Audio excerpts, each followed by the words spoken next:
Ladies and gentlemen, we have an absolute legend. This guy was drafted to the MLB, Major League Baseball, out of high school.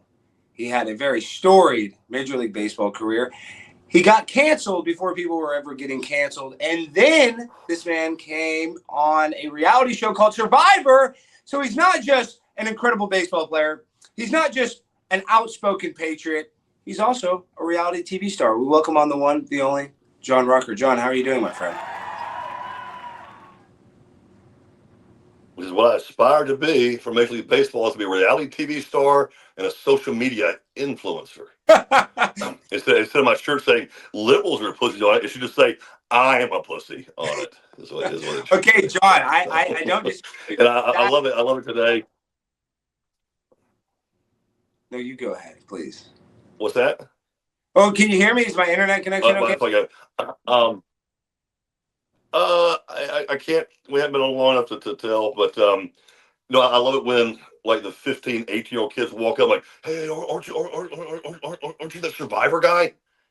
Beat it, punk. Yeah, I'm the Survivor guy. Fuck off. Yeah, I'm the Survivor guy of that generation. So, yeah, kind of also did play in the big leagues for a long time in World Series and shit like that. But yeah, I'm the Survivor guy. Thank you.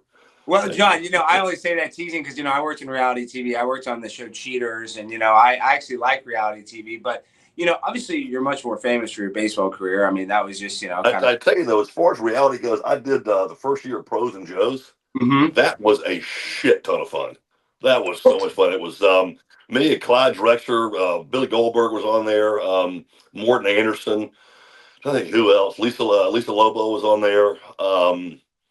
Bill Goldberg, Morton Anderson, the greatest kicker. Yeah, I've known Billy. But when WWF was going strong in Atlanta, me and Billy would run around a lot together back in the wrestling and Braves heydays back in the 90s. So I've known Billy a long time. And you were in Atlanta. Wait, you were in Atlanta. So did you deal with any of the Turner people? And you were there in the 90s. So that was probably a badass time to be in Atlanta. Ted owned the team, so yes, I dealt with the Turner people. That's what I'm saying. Ted would walk through the clubhouse. I don't know, once a month, 2-3 times a month, maybe, on booze and lewds or whatever the hell Ted takes, because Ted's not fucking in his right mind half the time. Would walk through the clubhouse and go, "Hey, Rock, I need to come wrestle for me." Just yell across the country, "Come wrestle for me." Like, that's your old Ted. Probably wouldn't let me do that, but You're telling me Ted Turner would ask you to get in the ring, John? You're saying that he would, and he was on loose. And his sort of sober, sort of very not sober mind at about 5:45, 6 o'clock as he's walking to the owner's box, walk through the clubhouse, down the tunnel, out into the owner's box, and he was screaming, be like, "Right, I need to come wrestle for me." Because Ted obviously owned WWF as well. So, yeah. So and that Ted owned the team for, I don't know, 30 plus years. So no, he's good. I like playing for Ted. You did, because there's a lot of conspiracies that he's kind of one of these, like, I don't know if he was a billionaire, but you know how a lot of these billionaires, they buy a lot of property, like Bill Gates, and they're doing weird stuff. They say Ted Turner built the Georgia Guidestones. You ever hear that conspiracy, John? He built what?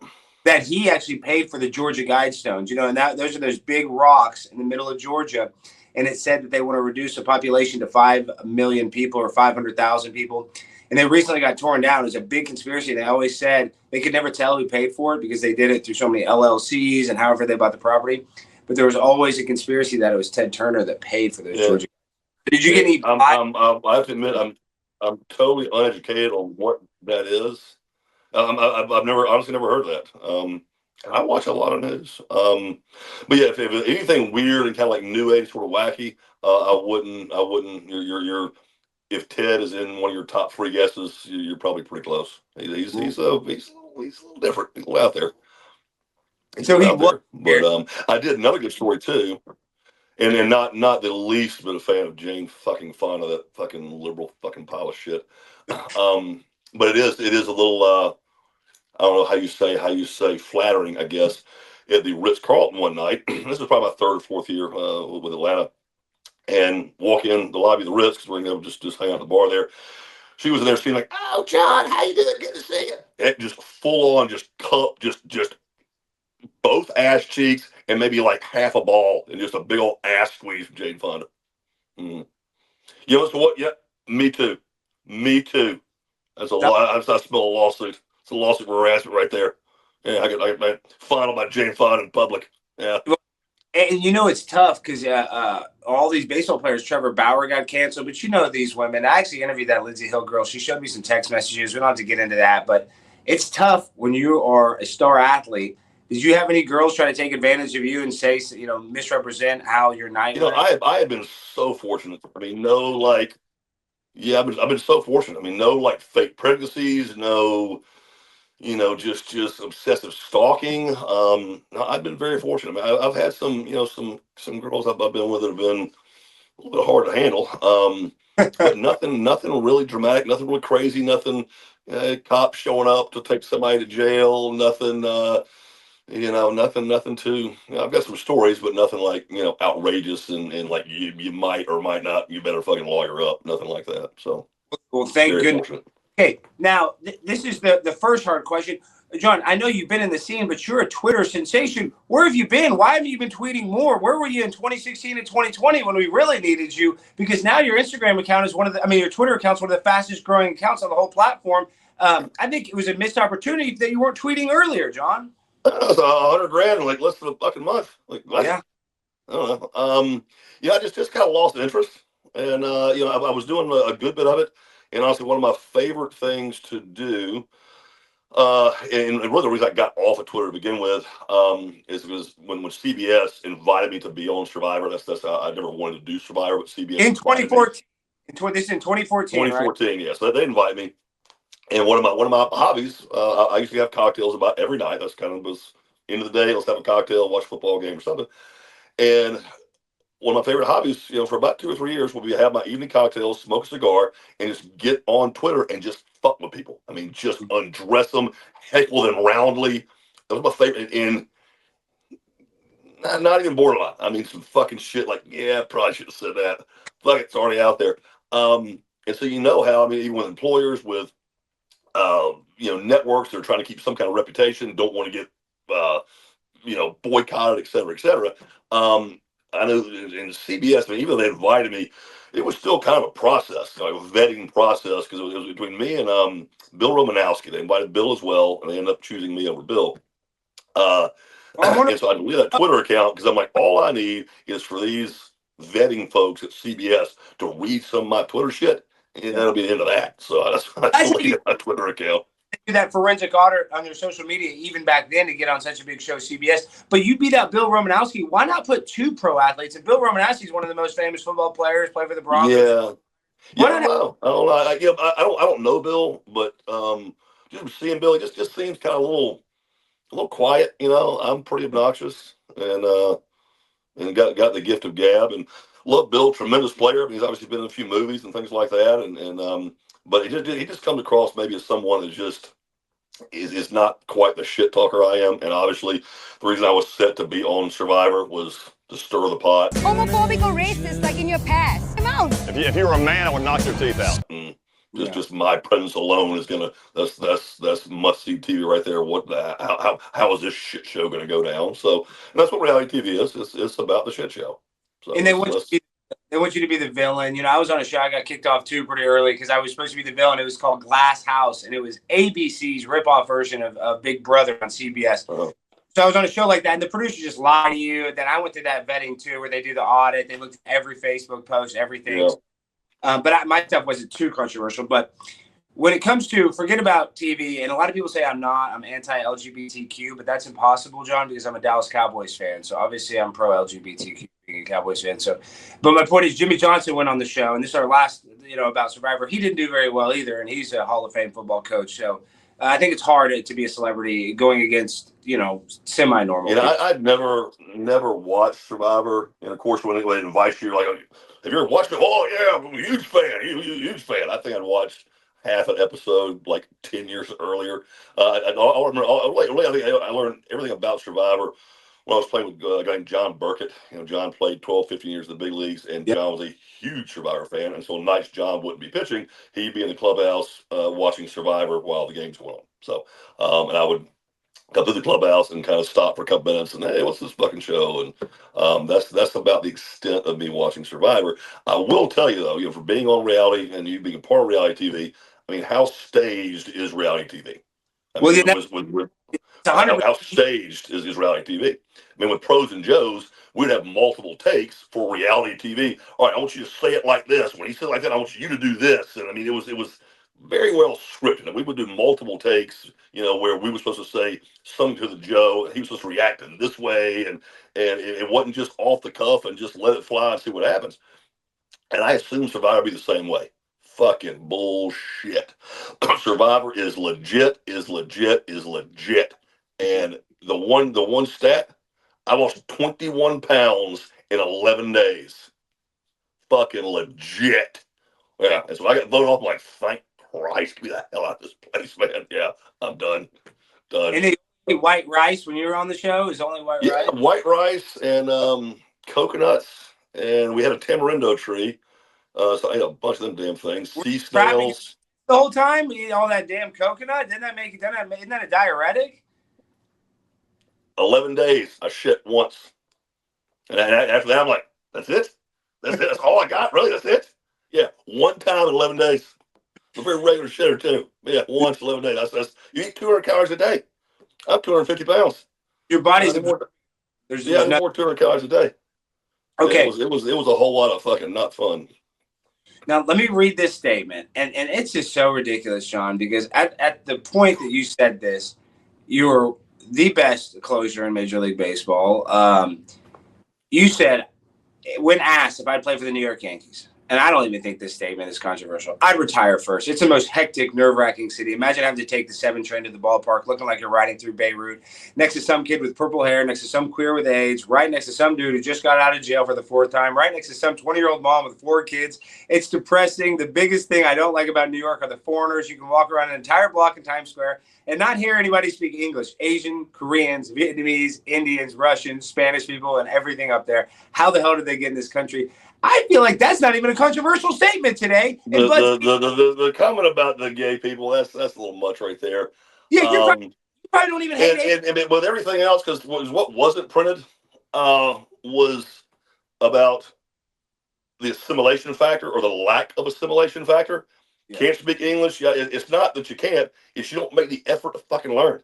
And if you vote with your feet to move to this country, and we've been broken up almost 2 years now, but I was engaged to a girl, Korean girl, whose parents were like off the boat Korean, and the mother still can't speak English, and she's 60 some odd years old, been living in America for almost 40 years, and still can. And she probably knows about 2% of the English language, and we dated for about 3.5 years. And it's never about your skin color, where you're from, just fucking assimilate. And if you're going to come here, obviously, on a short-term visa for 6 months and beat it and whatever. But if you plan on raising a family here, don't just seclude yourself in some private little neighborhood in New York or San Francisco or wherever, surrounded by just your type people, and just try to recreate your home country over here in America.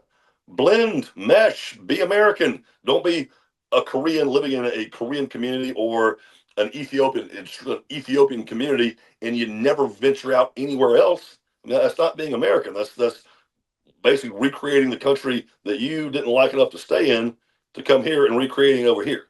I don't agree with that. Assimilate. I've lived in Venezuela for about 4 or 5 months. I lived in Puerto Rico for over a year of my life, both times playing winter ball. And only being over in those places for 3+ months, 4 months, just playing winter ball. I mean, I assimilated. It's usually around Christmas time. I would go to all the local little Christmas parades they have in Puerto Rico. It's the Three Kings Day parade. Is their big thing?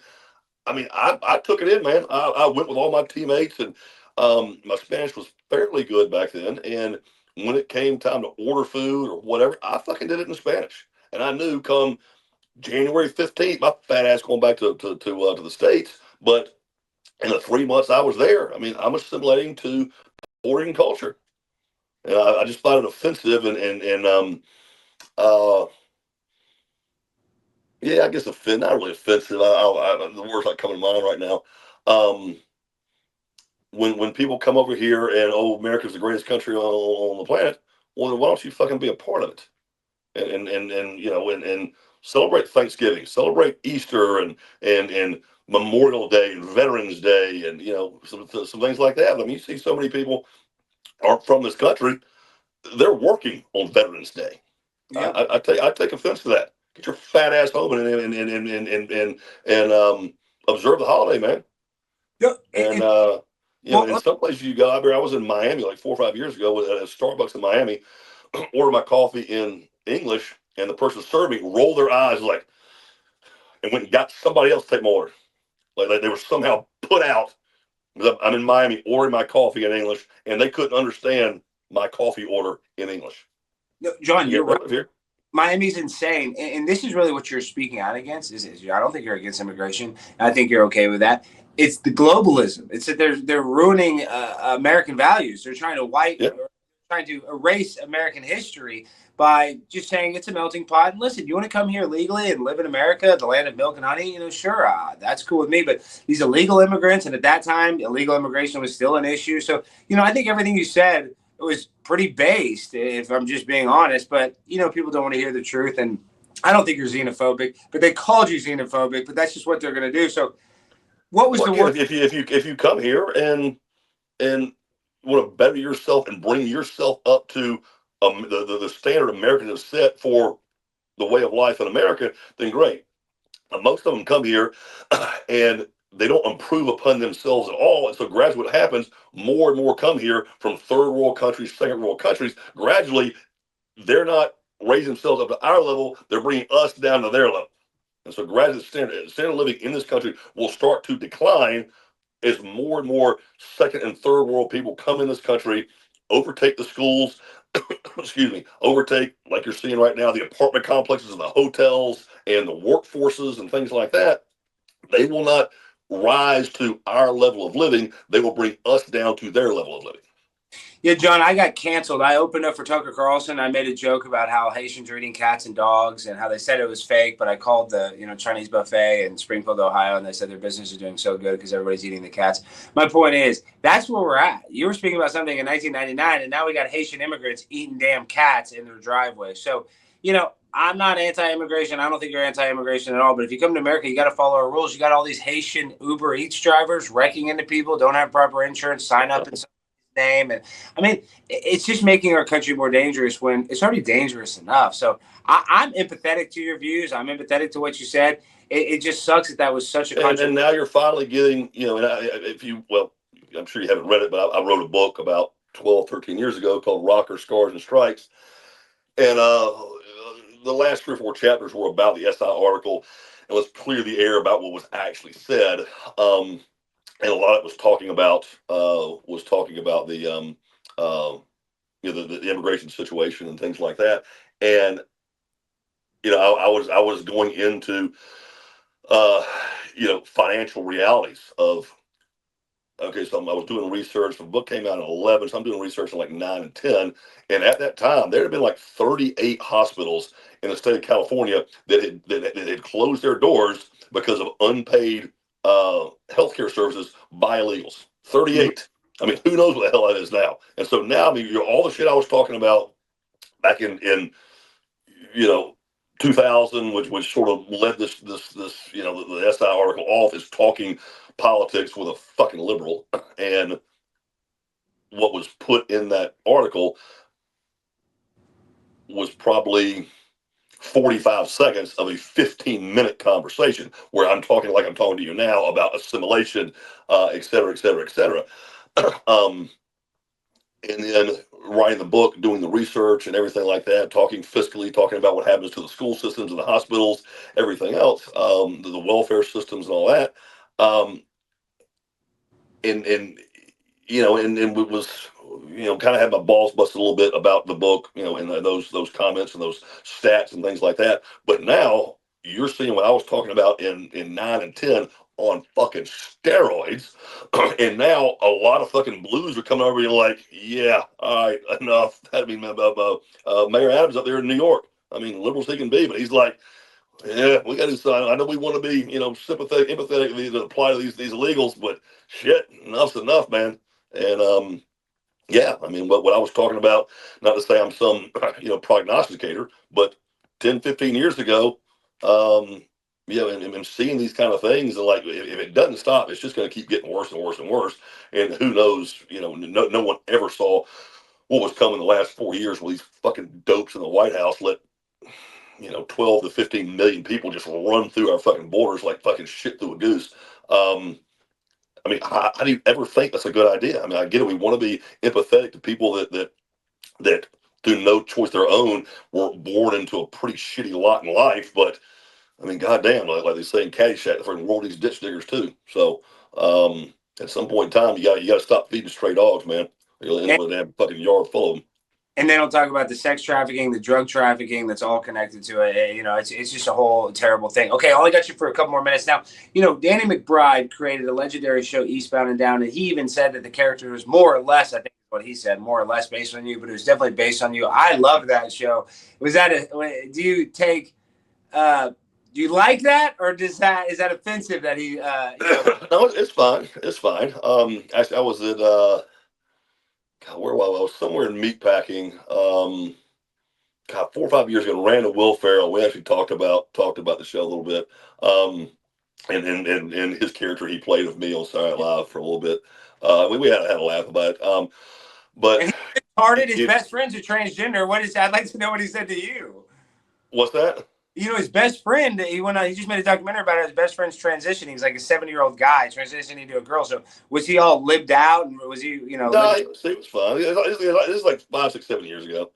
We talked for 3 minutes. We're at Park and meatpacking.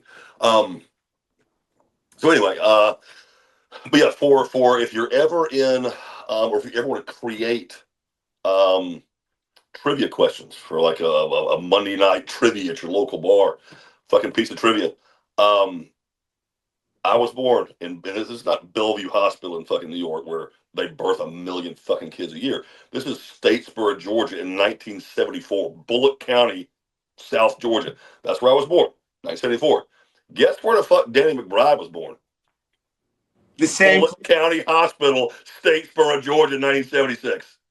We're born in the same fucking hospital. This little podunk fucking nothing hospital that births like 8 kids a year. Yeah, we're born in the same hospital in the mid-70s.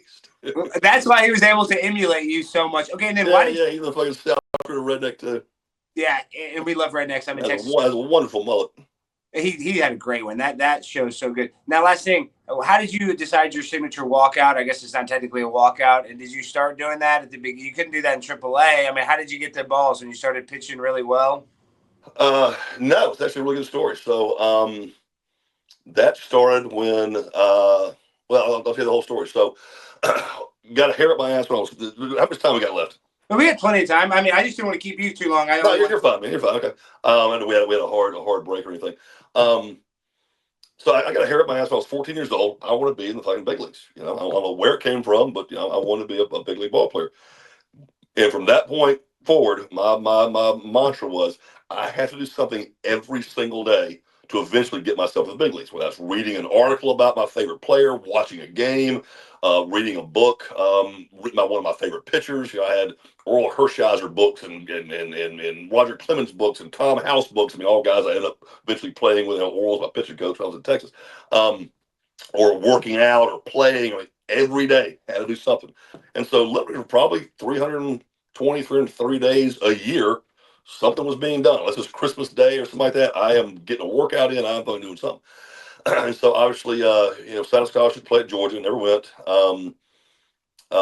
Drafted out of high school, and so then I'm in the mix, man. Let's try to get there. And I tell you, the minor leagues is a very just mentally taxing, mentally fuck with you. Way to play. I mean, it's just the road trips, and you've never been surrounded by a group of 24 other players that are just as damn good as you. I mean, in high school you breeze through, you just be everybody just I'm just physically better than you are. And so it's very mentally taxing, physically taxing. You go from playing 40 games a year in high school, now I'm playing with spring training structurally I'm playing over 200 games a year. It's very tough, and there's times you're mapping your way out to the big leagues and what kind of car you're going to buy, and there's 10 days later you're like, I probably just starting to look for fucking part-time job at Sears selling fucking Lady Kenmore's. This baseball shit ain't working out. 10 days ago, you were already picking your car out for when you got fucking called up. Like, what the hell, man? So it's tough, man. It's just like, it's just so mentally fuck with you. And, so at about the 9-year mark, I get to double A. So I'm 23 in double A, excuse me, 22 in double A. So about 8, 9 years. And I finally start figuring shit out. I finally start being more consistent, more games good than games bad. And I'm like, I'm shit's kind of coming together. And so they sent me from in my double A year to the Arizona Fall League, which that's a stud league. I mean, it's like 60% of players that go to the Fall League will play in the big leagues the next year. And again, great competition. But I never faced like a true like big league hitter. I'd face some guys that had a cup of coffee and, this guy got called up for 10 days last year. And I'd face some guys like that, in double A, even A-ball, get some guy on a rehab assignment or something.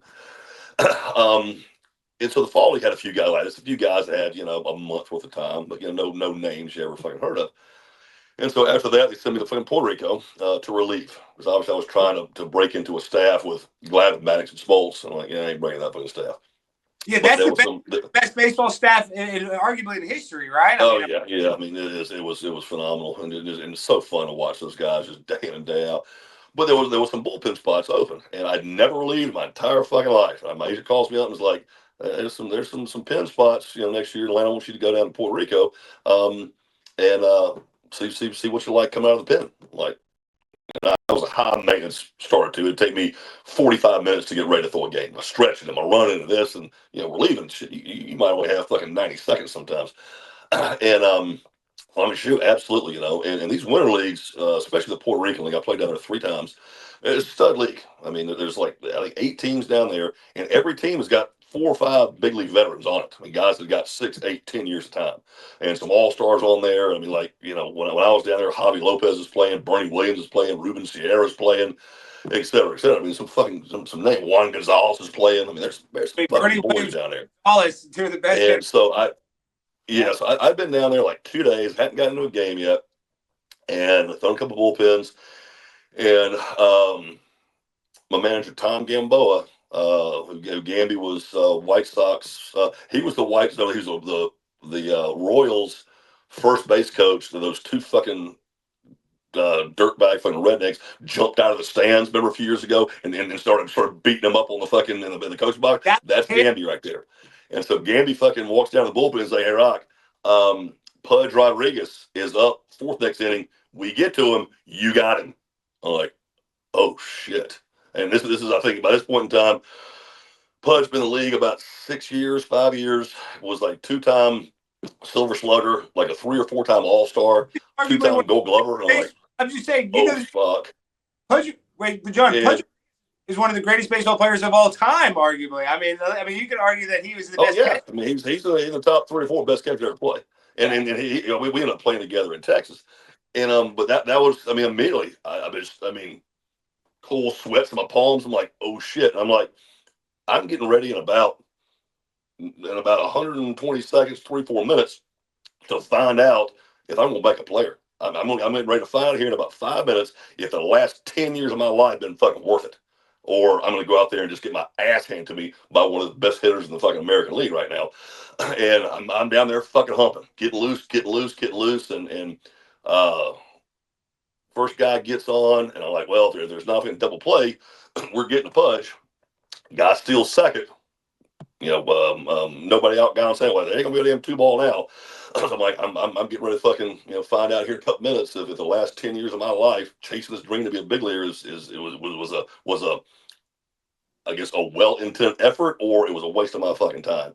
And sure enough, 1 out, 2 out, guy on second, Gamby goes to the mound, raises that fucking left hand, and without even thinking, just turned around and just a fucking shot to the mound. And just never thought about it, but just sprinted to the mound like, we're getting ready to find out right now. It's time to get going. And it just kind of stuck. That's where it came from.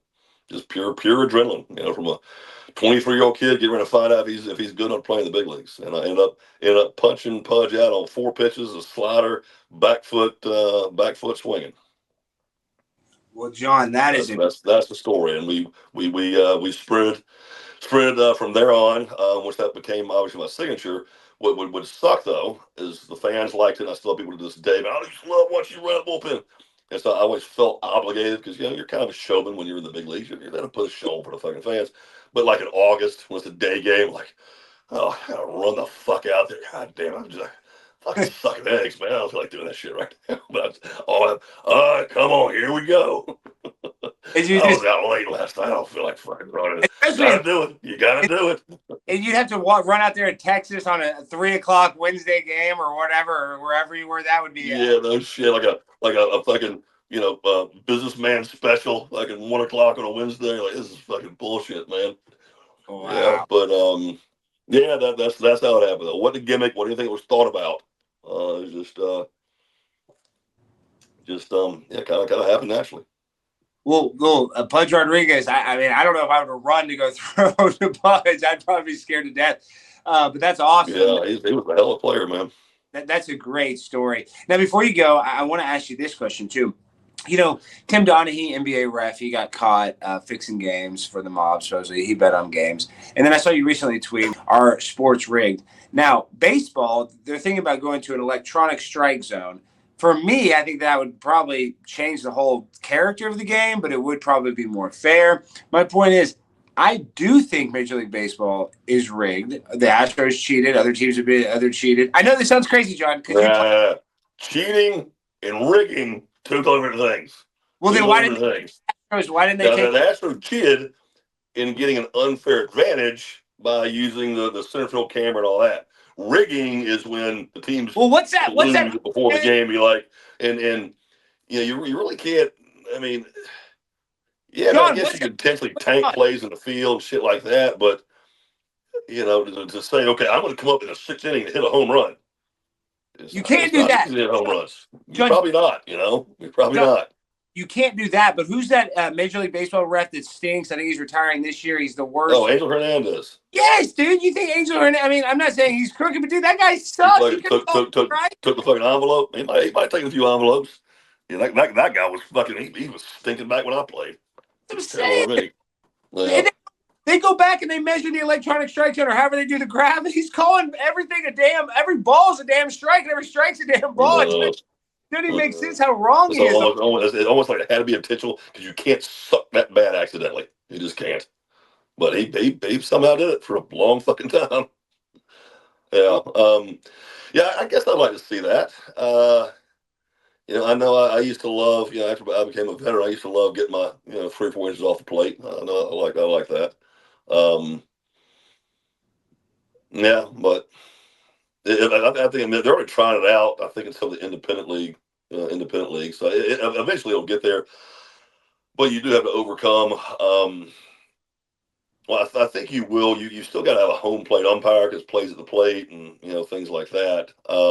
It's really going to come down the umpires union, pretty stout union. That's the reason Angel Hernandez kept his job so damn long. Is the union has in their bargaining agreement you can't fucking fire a guy for performance, which I don't know who the fuck decided that was a good idea to agree to it. But their union is pretty strong, so it's going to have to go through their union. If their union doesn't want it, it's going to be hard to get pushed through. Well, John, you're a legend. I'd love to speak with you again. I just want to tell you, you need to keep it up on Twitter. I know that you had to kind of take it down, the reality TV gimmick and all that, but I'm telling you, you're a force to be reckoned with, not just on the baseball field, not just on the diamond, but on the Twitter diamond. And, man, I really appreciate you making time. And I guess the last thing I'll say, though, did you ever throw at a guy? I mean, did you really ever get any pleasure out of throwing at a guy? I'm sure you had to throw at. Of course, yeah. That's something. Tell me your best throwing at a guy story, though, if you were. All right.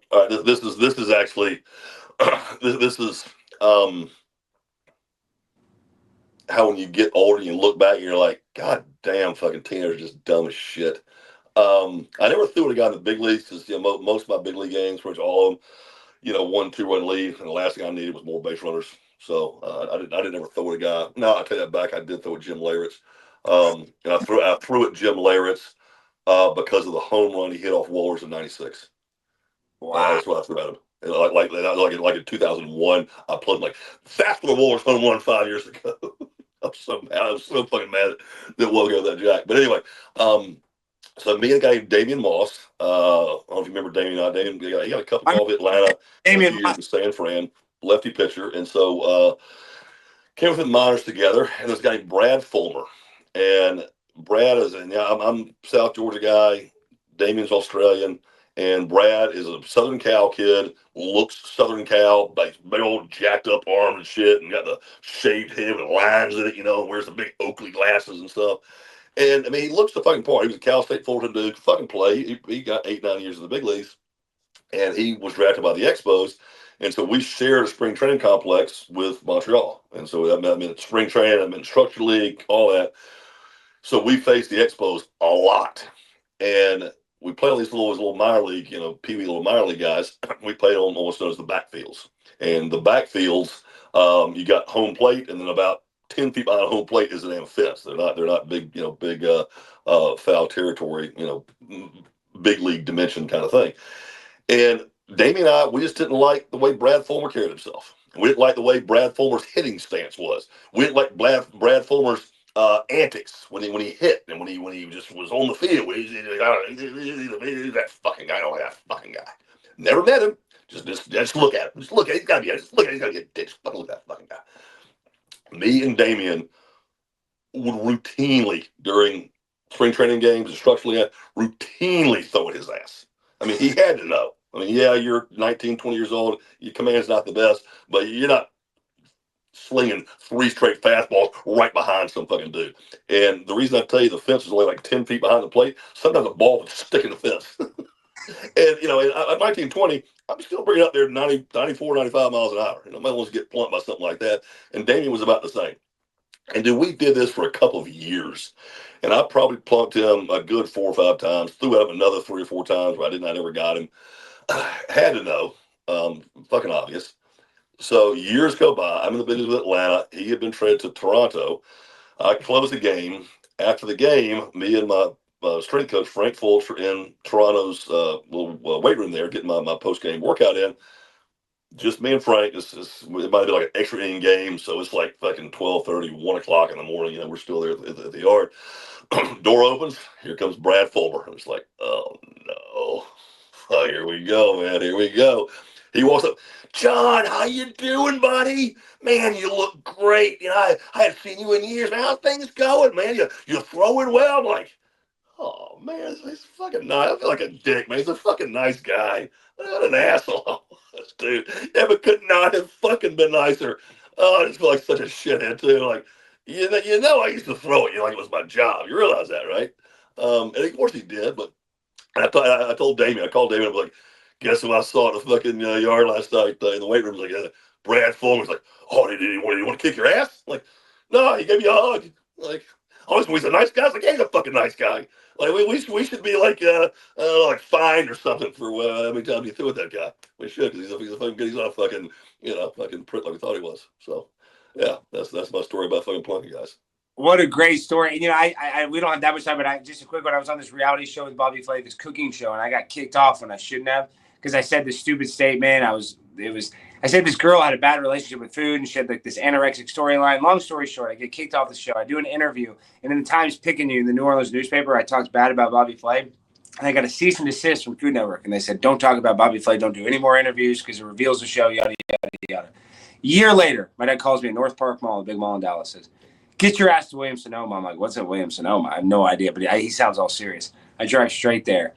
There's a line out the door. I'm like, what the hell's going on? My dad's like, it's Bobby Flay. I want you to introduce me to Bobby Flay. And I'm like, holy shit, I trashed him about a year ago. And this, got the cease and desist. We waited in line about 45 minutes. As soon as we walked in the place, he could not have been nicer to me, John, just like your story. That taught me a lesson, too. Just like how he taught you a lesson. The best way to kill a person is with kindness. So we both learned that lesson. That's it. And ever since then, I always like you see somebody you think you try to stereotype. I bet they're like that. Maybe, but maybe not. But you can't judge a book by its cover. You can, because that's why books have covers, but not always. Not always. So I like that caveat. That's why they have. Well, John, I'd love to speak to you again. You're a legend. You played with the greats. You've won, the greatest game, the greatest prize of all time. Or did you lost in the World Series though? Actually, yeah, I got the consolation prize. Yeah. Damn Yankees. But this is the thing. playing in the World Series, the Rangers had 2 of them here, and they lost both of them. Then they finally won one. And I'm good friends with Derek Holland. I know it eats him up that he didn't win the World Series. I'm good friends with Derek. How much does it eat you up that you didn't win it? Not, if I'd been multiple times, then probably. But the one time, yeah, I mean, it was nice to have won a game. We got swept.